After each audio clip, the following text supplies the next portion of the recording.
Have you ever felt stuck?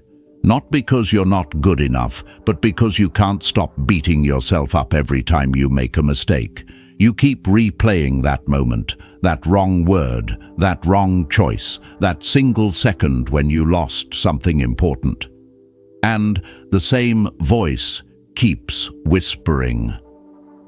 I should have known better. I should have done better. I should have been different.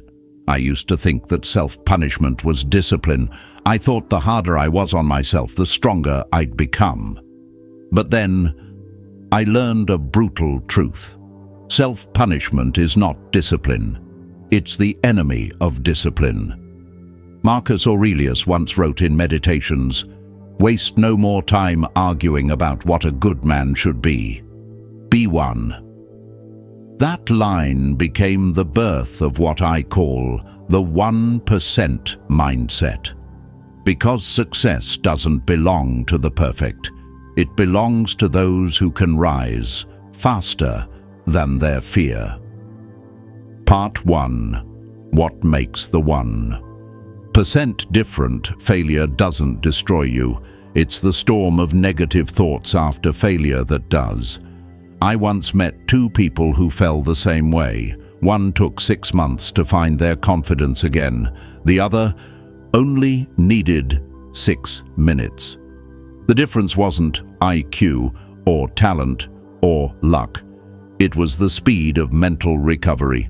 Epictetus once said, "It's not what happens to you that hurts you, it's how you interpret it." That is the power of mental reset. That is the 1% mindset. The top 1% don't avoid failure. They simply refuse to stay fallen for long. And today, I'll show you how to think like them. 5 lessons to help you shut down negative thoughts fast. Lesson 1. Self-blame is not discipline. A friend of mine, John, once told me a story. Years ago, he lost a $50 million deal. Not because he lacked skill or intelligence, but because in one meeting he let emotion overrule reason. One defensive sentence, one flash of pride, and the trust was gone. The deal collapsed. That night, John paced around his apartment like a caged animal. No food, no sleep, no words to anyone. He cursed himself 100 times in his head. He thought that was taking responsibility, but 3 days later, he realized he'd done the stupidest thing possible. While he was busy punishing himself, the chance to rebuild that partnership had already vanished. John didn't just lose money, he lost a future that could have been saved. A friend finally told him, "Instead of spending 72 hours feeling sorry for yourself, why not spend 72 minutes fixing it?" That line hit him like a slap, but it woke him up. He finally saw the truth. Self-punishment isn't discipline. It's a selfish way to avoid taking action. Seneca once wrote, "No man becomes wise by hating himself." When you sit there replaying, complaining, drowning in guilt, you think you're being responsible, but really you're just delaying progress. True discipline means standing up and doing what needs to be done, even when your heart still hurts. From that day on, John made a promise to himself. Never again will I let guilt control my actions. Lesson 2. Shame is not responsibility. Most people confuse two things, shame and accountability, but they are as different as darkness and light. Shame says, "I'm broken." Accountability says, "This is broken and I'll fix it." Two completely different languages, and only one of them can save you. Last month, I completely forgot an important meeting with 5 people. Not late, not mixed up, just gone, wiped from memory. The old me would have spent a week cursing myself. But now, I switch into what I call scientist mode. I ask myself, what failed in the system? Did my calendar not sync? Do I have a confirmation rule before meetings? 20 minutes later, I had my answer. I created a new rule. Every meeting gets confirmed 24 hours in advance, and I block 30 minutes beforehand to prepare. Then I called the client. I told the truth. I apologized. They didn't just forgive me, they respected me more. Marcus Aurelius once wrote, "When someone does wrong, teach them, or bear with them." You can't teach yourself if all you do is hate yourself. Self-hatred is emotion, self-accountability is action, and only action can change your future.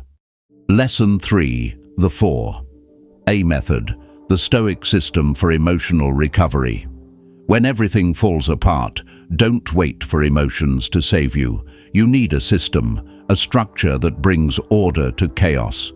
Here's the method I use every time emotions flood my mind. Acknowledge, analyze, adjust, advance. 1. Acknowledge, face the truth. No excuses, no sugarcoating, no denial. Say it clearly. I messed up. Not, I always mess up. Not, I'm a failure. Just, this went wrong. Epictetus taught, no one heals themselves by refusing to admit they're wounded. 2. Analyze, break it down. Why did this happen? Was it the system, the emotion, the lack of preparation? Don't say everything's terrible. Find one real cause. Someone once asked me, how do I know when I'm truly at fault? I told them, when you can point to a specific reason, not just a feeling. 3. Adjust. Make the smallest effective change. Don't tear down the whole building because of one cracked brick. Ask yourself, what is the minimum viable change?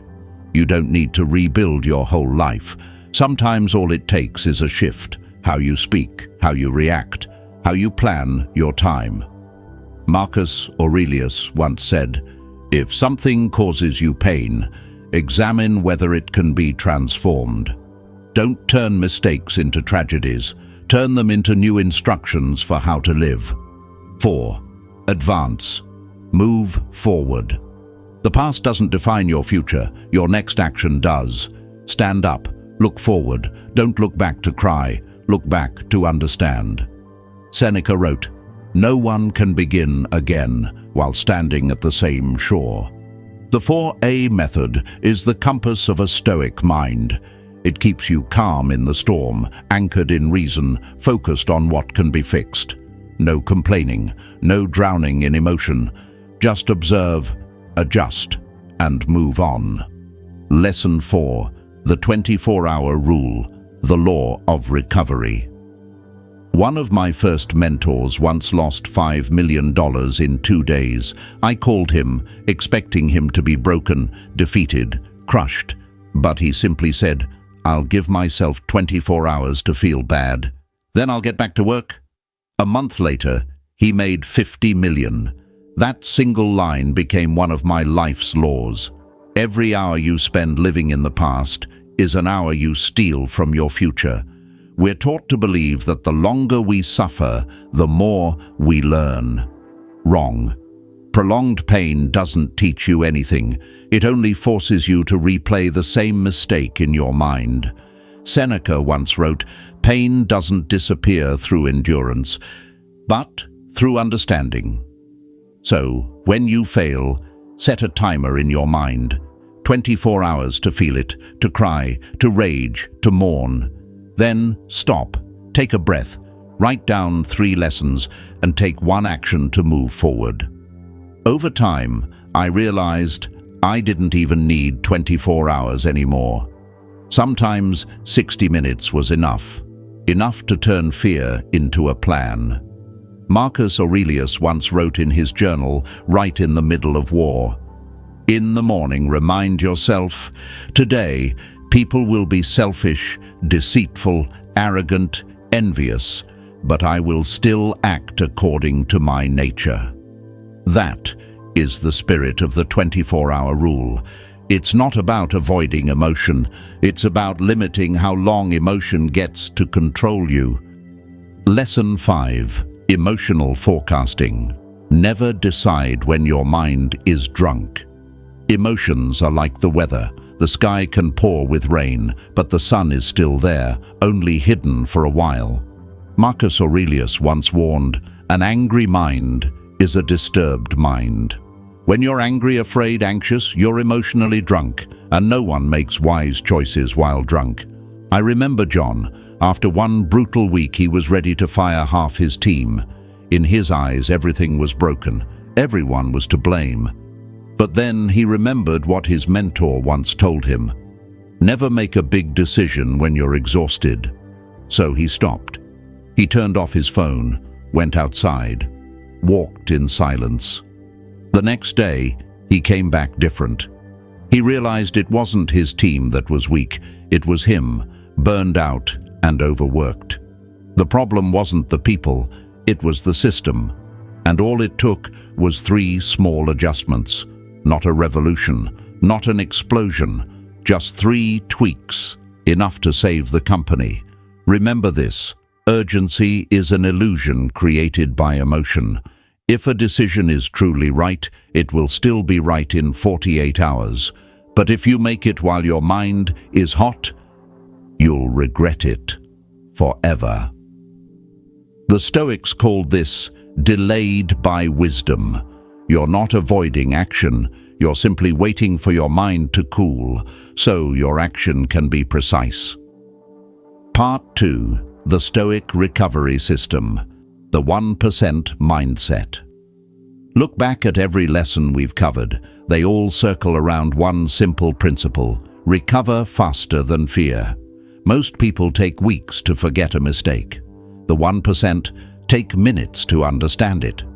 They don't pretend to be emotionless, they simply refuse to let emotion take command. And that is the foundation of inner strength. Seneca once wrote, "A man may be enslaved his whole life, yet if his mind remains free, he is the freest of all." When you master your reactions, you stop being a victim of the world. You become its navigator. The 1% aren't better because they avoid risk. They're better because they can endure it and recover from it. They still feel pain, still anger, still disappointment, but they shorten the distance between pain and action. I once met a man who used to be a millionaire. He lost almost everything after a lawsuit. For 6 months, he couldn't even look in the mirror. Every morning he saw a reflection he called the failed version of myself. Then one morning he read a line from Meditations, "No one can save you but yourself, yet you're not powerless." That sentence changed everything. He sat down and wrote every mistake, one by one, every wrong choice, every missed signal, every flaw. And then he asked, "What among all this can I control?" He crossed out everything that belonged to others and kept only what belonged to him. Then he began to fix it. 3 years later, he came back stronger, not just richer, but freer, because his mind no longer lived in fear. When I asked him what changed the most, he said, "I stopped fighting my past. I started working with it." Conclusion. The return of the 1% mindset. You will make mistakes again, maybe today, maybe tomorrow. And that's okay, because what matters isn't that you fall, but how fast you rise. Don't let one failure become a habit of surrender. Don't let one negative thought steal everything that's still good in you. The 1% mindset was never about perfection. It's about coming back to the game, faster than fear can pull you down. Let's break it down one last time. 1. Stop punishing yourself. 2. Replace shame with responsibility. 3. Practice the 4, a method. 4. Limit your sorrow to 24 hours. 5. Never decide while your mind is drunk on emotion. Marcus Aurelius once wrote, "To conquer yourself is the greatest victory." And that is the essence of Stoic living. Not to escape pain, but to rise through it, quickly, cleanly, and with pride. If this message reached you, share it with someone who's stuck. someone still fighting ghosts from their past, someone who just needs a reason to rise again. Because sometimes what saves a person isn't comfort, it's a system that helps them rebuild their mind. And if you're ready to build yours, join this journey.